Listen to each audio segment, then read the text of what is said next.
was a story over the weekend, wasn't it, Hugo, suggesting that there were high-level talks between the King's team and Harry's team about doing shared engagements, that he wants to come back 5 or 6 times. And also there was a quote over the weekend saying that in many ways his trip back to the UK recently was to show Prince William that he could take some of the weight off him. I'm not sure I believe this. I don't believe any of these things. I mean, this is what always happens. As Bronte says, everything that Prince Harry does gets an undue amount of attention. And even when he was over here, people were comparing the engagements that he was doing with what Prince of Wales and Catherine were doing.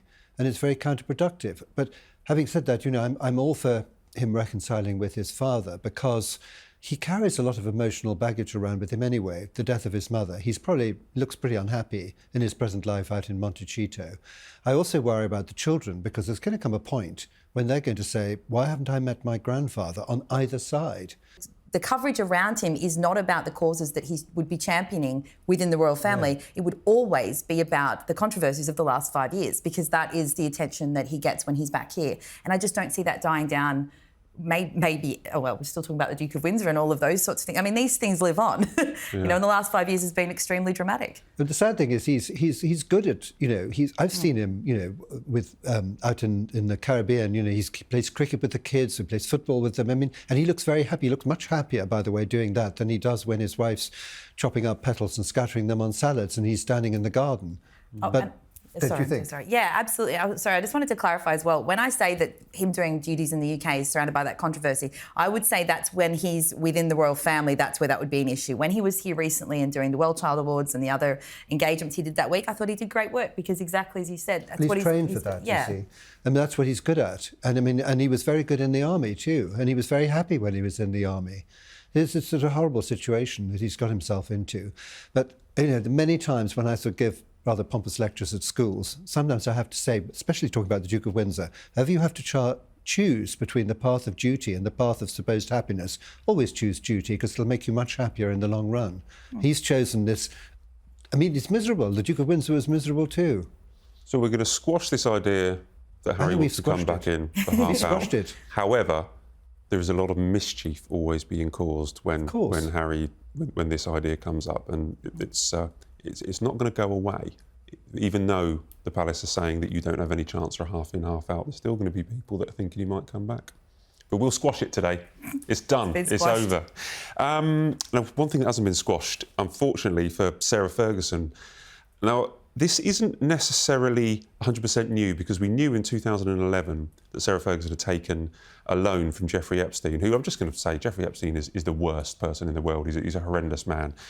We knew that she'd taken a loan, but what we do know, and as the front page of The Sun on Sunday, is that she had written semi-gushing emails, really, to Epstein shortly after, because she was almost apologising for an interview in which she'd given, where she'd called him a paedophile, which he is. He was a convicted paedophile, but also calling him a supreme friend.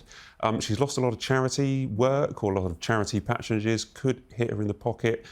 Bronte, do we feel sorry for Sarah? Has she been caught out here, or is she the architect of her own downfall? There's a lot in that, Matt. I would say the last sentence, I have to say I have a lot of sympathy for Fergie over the years, because I actually found her to be a royal that as a lot of people do. She's quite relatable almost in her gaffes over the years, because she seems to have this survivor instinct, and she seems to be someone who does, she makes terrible mistakes, but she seemed to be, her heart was in the right place. This one here, I don't see her reputation recovering from it. I do have some sympathy for her in that I think she has, honestly, the worst judgment, only really comparable to her ex-husband, but she has horrendous judgment. It's once again been shown here, but this is a particularly damaging one for her reputation ongoing, even though, as you say, it was 14 years ago or whatever. It's because we did have that interview where she condemned Jeffrey Epstein exactly as she should have done. He was at that point, crucially, a convicted pedophile, so there was no grey area there. And she had condemned him, and publicly so.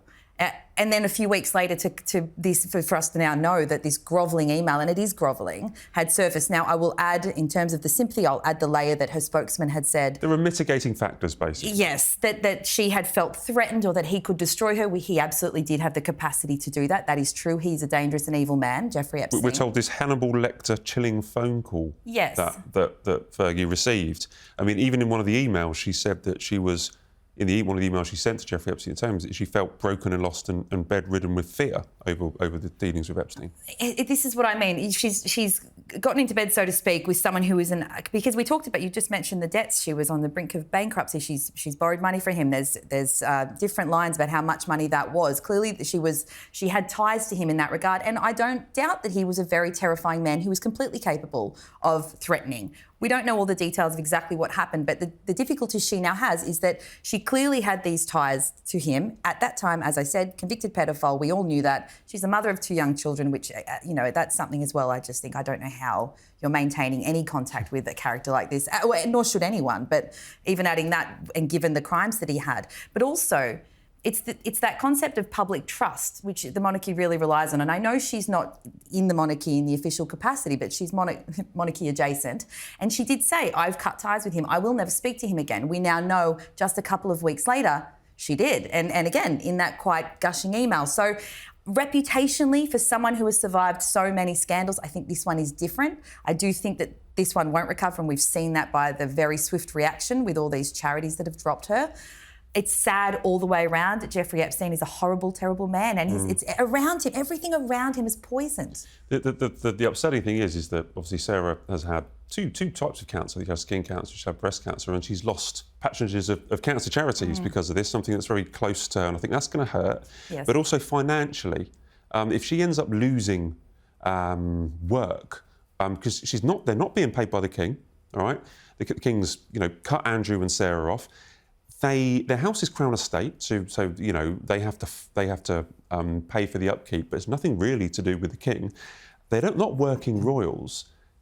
Should Charles, or is Charles able to do anything if this gets worse? It's extremely awkward all the way around. The beginning of it, as you've mentioned, the charities and the work she was doing, of course, as a children's book author, very uncomfortable given the nature of the crimes we're now discussing with Epstein, which is, of course, the paedophilia. So I can understand why they've dropped her. It is a shame because, as you said, she did great work with the Teenage Cancer Trust. I think she'd been with them for 35 years. And that doesn't take away from the great work she's done, and she clearly cares about these. But you can also understand from their perspective, you bring in these high-profile figures to be part of the organisation in order to bring donations and to help them with their work. And if there's controversy surrounding her, or if the public image of her has changed very dramatically to one that's negative, that can impact their donations and etc. So I can understand that that's the issue there. I think in terms of them making money down the line, I think you always run the risk of people taking extreme measures if they literally are cut off in terms of I've always thought that with Andrew, there's always the danger he's going to write a memoir or